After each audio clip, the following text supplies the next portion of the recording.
Fake news on the U.S. southern border. Is anybody even surprised anymore? An Easter Day massacre in Sri Lanka, and some more news that you're not going to hear anywhere else but right here on the Hot Zone. This is the Hot Zone. Engaging with the news in a whole new way, international war correspondent Chuck Holton brings insight into areas of crisis and lets you help those affected. Hi folks, I'm Chuck Holton, and there's so much to get to today. I actually had an entire episode filmed and in the can for today's episode, but so much happened over the weekend, I have to push that one off, and you'll see it tomorrow. And instead, I'm going to talk about some really important news that is breaking over the weekend. First of all, I just want to tell you that it's absolutely horrible what happened on Easter Sunday in a bunch of Christian churches in Sri Lanka, as well as some hotels, more than 200 people dead. And I'm going to talk about that more in a minute, like how should we respond to that kind of tragedy. But first, I want to get to this story that's coming out from the U.S. southern border about this group called the United Constitutional Patriots. It's a group of men who are down at the border that have been documenting the crisis there. They've been showing people on their Facebook page and elsewhere about how many people are crossing illegally, especially in that area where they are, where there is no border fence whatsoever. And if you have been following this podcast, you know that we actually did a whole episode about the United Constitutional Patriots just a few weeks ago, and I interviewed their public affairs guy, a guy named John Benvey. Check this out. Tell me a little bit about what you all are doing out here. Well, the biggest thing we're doing out here is we're assisting in delivering a message to the United States that there is in fact a crisis and a national emergency on our U.S. border. The way that we're doing this is we have a group of ex-military and ex-law enforcement that have all basically given up their time to come down here and assist in overstrained border patrol. In the process of assisting them, we are documenting the people that are coming in, as well as putting out videos that probably will never be seen on any other news network. They're coming in from everywhere, guys. That's the message that we're trying to portray. Now, are you seeing them yourself? We're not only seeing them, but if you guys get to those videos, you're going to see probably a lot more than you want to see. We've had people, literally women and children, walking into Camp Liberty, that's the name of our camp, and we get them over there and they collapse. I mean, there was one we got documented on video. Had we not been there, she probably would be dead. So it's not a racism thing. It's about coming here legally. Well, we do carry firearms. We carry them for our protection only. People ask us all the time, what is the rule of engagement? It's no different than if we were on the street. Unless we're shot at or somebody feels there's an imminent threat of death, we're not here to shoot people. But we do have dangerous people around us. We do have people, serious criminals, cartels that don't care. Answer the people who say, well, you guys shouldn't be out here. You know, you're vigilantes. You're not being helpful at all. This is vigilantism. This is being a militia. A bunch of right-wing whack jobs. You know, that kind of thing. Right. How do you answer those kind of accusations? Well, you know, our group also has done a lot of work during the hurricanes. And we do carry arms. We're first responders in a hurricane, and we work aside law enforcement during a hurricane. This is a national emergency. This isn't a joke. This isn't even a political stunt. This is not manufactured. We're down here. We have very highly trained individuals down here, some that have, and I hate to say this, no disrespect, but more training than the Border Patrol. So it's a very disciplined organization. For you people that don't think that we should be here, the only thing I can say to you is that you're not on the border. You're not seeing what's going on. Maybe your eyes aren't open. Maybe you believe Nancy Pelosi and her narrative that nothing's wrong down here. So over the weekend, this all hit the mainstream media, and it just went viral. The governor of New York, the governor of New Mexico should be from New York. She's an incredibly liberal person, and she immediately came out and condemned these guys for what they're doing. You see the reporting on this. The media is just having a field day with it. I just want to point out some of the false reporting that you're seeing off of that. They've convicted and sentenced their commander, Larry Mitchell Hopkins. He's the guy that's the commander of the United Constitutional Patriots. He's a Vietnam vet. He's almost 70 years old, and he was arrested by the FBI over the weekend for what they say are a felon in possession of a firearm. Now, I just got off the phone with Jim Benvey, the public affairs guy for the UCP, and I'll tell you, you're not hearing the whole story. First of all, again, this guy's a Vietnam veteran. He's not his felony conviction is from 13 years ago. It was a nonviolent conviction in Washington state. But when I was there meeting with the United Constitutional Patriots at their campsite near the border a couple weeks ago, I met Larry Mitchell Hopkins, and I talked to him, and he told me he was a Vietnam vet, and he also was not carrying a weapon, and also told me that he didn't carry weapons. And there were other people there that had weapons. There were people in the campsite that had weapons. Apparently, my guess is that is the problem. That's where the FBI got him, is they had a policeman go out there. He showed up at their campsite. There were weapons laying around. Larry's there. And they say, aha, we've caught you with weapons. They weren't Larry's weapons. And I don't think there's any DA in the country that will prosecute this, but it doesn't matter because the media has already tried and convicted and sentenced Larry Mitchell Hopkins to be destroyed in the court of public opinion. Now, just to give you an idea what I'm talking about, here's an actual headline from the Southern Poverty Law Center. It said, quote, an anti-government militia that detained hundreds of migrant families at gunpoint near the border in Mexico. Okay, get that. Anti-government militia. When I was there, Larry was wearing a hat that said, Make America Great Again. He was a Trump supporter. I wouldn't call that anti-government. Militia, they took exception with that. You saw the quote from Jim Benvey. And detaining hundreds of migrants at the border, well, let's talk about that a little further. First of all, they're not detaining anybody. When I was there and talking to them, and if you go and watch their videos, there are hundreds and hundreds of people coming across that border every day. This group documents that. They walk over to where the groups are, they pull out a camera, and they start filming. Probably the biggest crime that Jim Benvey has committed, Jim, I'm talking to you, man, is that he always films vertically, and it drives me bananas. There are no TVs that look like that, Jim. You got to film horizontally, man. Please, I'm begging you. You'll get a lot better treatment from the media if you film like you know what you're doing. Don't take it personally. I'm just giving you a bad time. Nevertheless, these guys are documenting the illegal crossings on a remote stretch of border where there is no wall, and these illegal crossers are not trying to get away. They're not running away. They want to get picked up by the U.S. Border Patrol. And so what the United Constitutional Patriots do, I'm just going to call them Patriots from now on so I don't have to say that mouthful. The Patriots direct them to sit and wait, or hey, come over here and sit down and wait, and then they call the Border Patrol. And the Border Patrol comes and picks these people up. Now, in the process, these guys have had to treat some very urgent medical needs that these migrants have.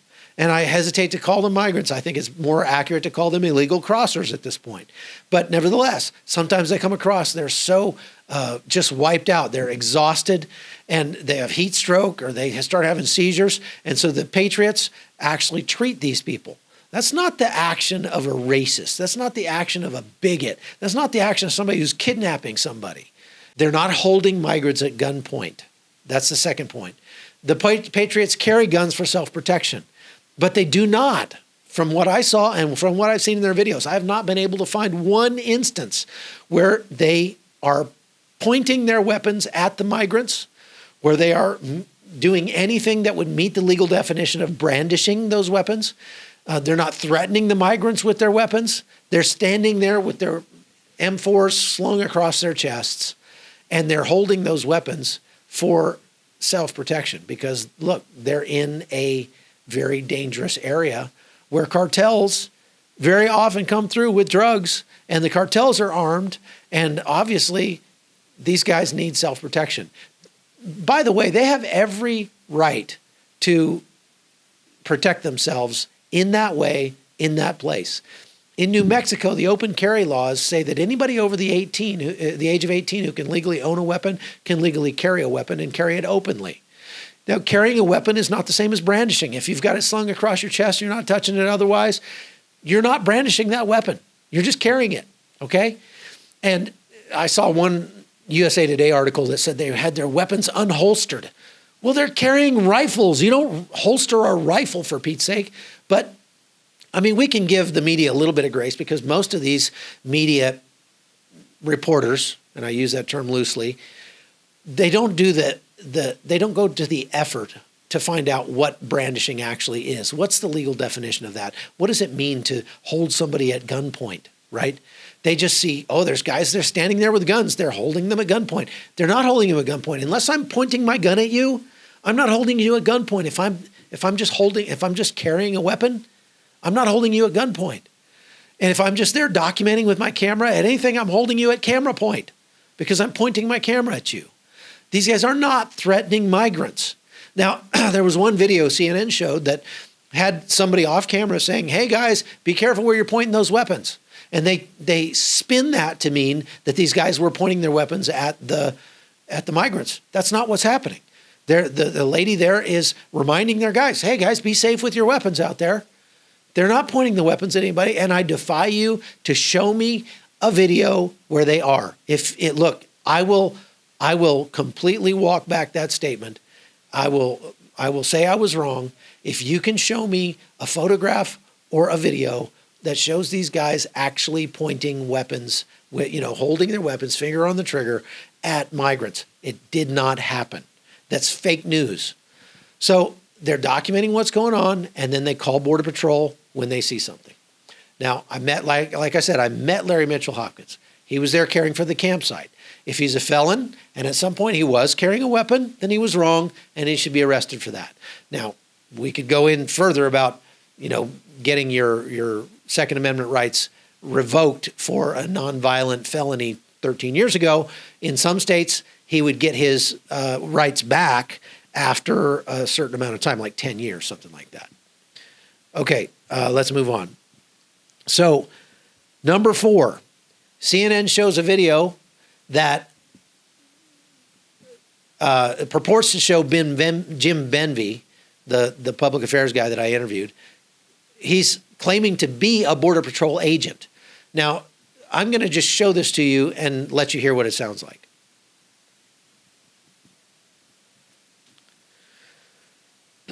Okay, so the editing's a little sketchy on this. I mean, he's not on camera saying it, so he could have been saying it at a different time in a different place. He could have been saying it right then, but he also could have been pointing to the nearby Border Patrol and saying, U.S. Border Patrol, okay, stay right there. They'll come to you. You can't really tell from the video. I talked to Jim on the phone. He says, look, I'm not impersonating the Border Patrol out there, so I'm going to believe that he did. And number 5, the governor who called for this investigation is the same governor who pulled actual U.S. National Guard troops off the border in February of this year. And she's the one that's stating that there is no crisis. So if there is no crisis, then look, this woman is obviously a liberal. She's obviously going to be against a conservative group of patriots that are down on the border trying to say there's a big crisis here and actually putting the lie to what the governor said, that there is no actual crisis.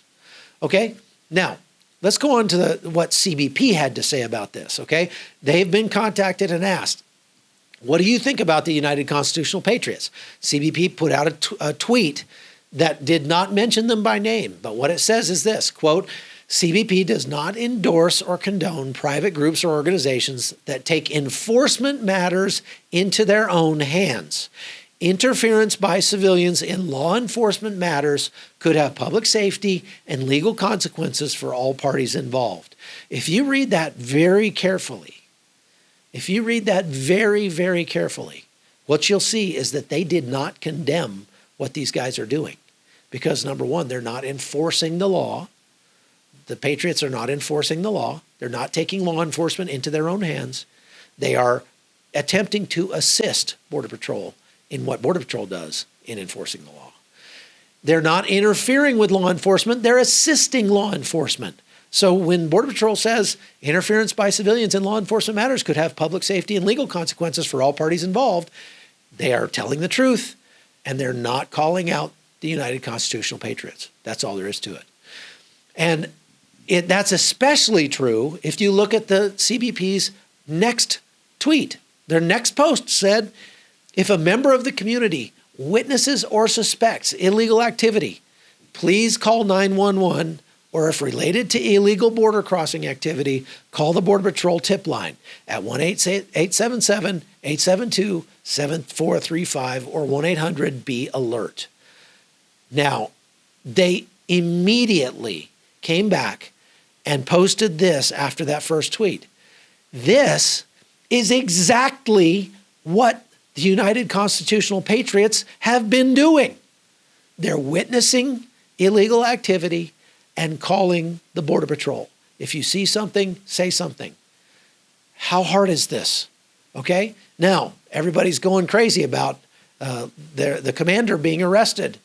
Now, the FBI had to make a tweet to remind everybody that just because we arrested this guy doesn't necessarily mean he did anything wrong. The FBI's Twitter account put this tweet up. Larry Mitchell Hopkins, also known as Johnny Horton Jr., is expected to have an initial appearance in U.S. District Court in Las Cruces on Monday. The public is reminded that all defendants are considered innocent unless convicted in a court of law. So I'll make a prediction. This guy is not going to be convicted in a court of law. This case will get dropped. He will get vacated. It will get something, but it won't matter at that point, because at that point, the Patriots, the media's already got what they want out of it, right? All right, so let's talk about what's happening in Cucuta. I got word yesterday, this has not hit the mainstream press yet. This is something you're only going to hear right here on the podcast, and that is that some of the Venezuelan troops who defected back on February 23rd and have been staying in Cucuta in different locations around the city are saying that there have been attempted assassinations against them by Venezuelan operatives. Over the weekend, on Saturday night, a group of hooded men with weapons attempted to attack the hotel where some of the Venezuelan troops were staying. They got into a firefight with Colombian police officers, and who fortunately were able to drive them off, and nobody was injured that we know of. But they are very worried, not only for their own safety, but for the safety of their families, because Nicolas Maduro is sending assassins to try to kill his own soldiers. So I think that this is going to come to a conclusion sooner rather than later, and we'll pray that it does. As I find out more, I'll keep you updated. Now let's go on to talk about the bombings in Sri Lanka over the weekend. Easter services, Christians there worshiping the risen Savior, and jihadis blow up the churches. This is a common theme that we see a lot in that part of the world and in places like Cairo, in Egypt, across the Middle East. Look, it's not safe to be a believer. That's all there is to it. And this has always been kind of puzzling to me, because if you think about it, here we are advocating a worldview that says, love one another, love your neighbor as yourself, put others' needs before your own. And, you know, that God is love, and he loves you. He loves you so much that he sent his son to die in your place, to pay for your transgressions with his sinless, perfect blood. Okay, so what's so offensive about that? I mean, if everybody were to follow that worldview of do unto others as you'd have them do unto you, the world would be a whole lot better place. Now, I'm not saying that there aren't Christians who get it wrong. I'm not saying there aren't Christians who come down far too hard on the judgment side and far too little on the love side. But there are also Christians who come too far, who go way too far on the grace side and not far enough on the judgment side. So, look, loving has to include both of those aspects. Loving has to include truth and grace. And to say that homosexual behavior is sinful is just plain truth. But to say that God has grace for homosexuals just like he does for all sinners, and that God can forgive you and change your life and make it better if you just turn your life over to him and live according to his precepts. It's not about rules. It's about love. It's not about dying to fun. It's about dying to yourself and living with purpose and passion. That's what Christianity is about. But we've been promised in the Bible that Christians will be persecuted, and we see that everywhere you go. Pretty much everywhere you go, Christians are persecuted in one way or another. We see it in the United States, not anywhere near the extent that we see it in other countries, but in reality, it happens all around the world. So we shouldn't be surprised when we see attacks like this. And the question is, what's the right way to respond? Well, we as individuals respond to hate with love. The Hot Zone is produced by Amy Holton and Livefire Media. Copyright 2019.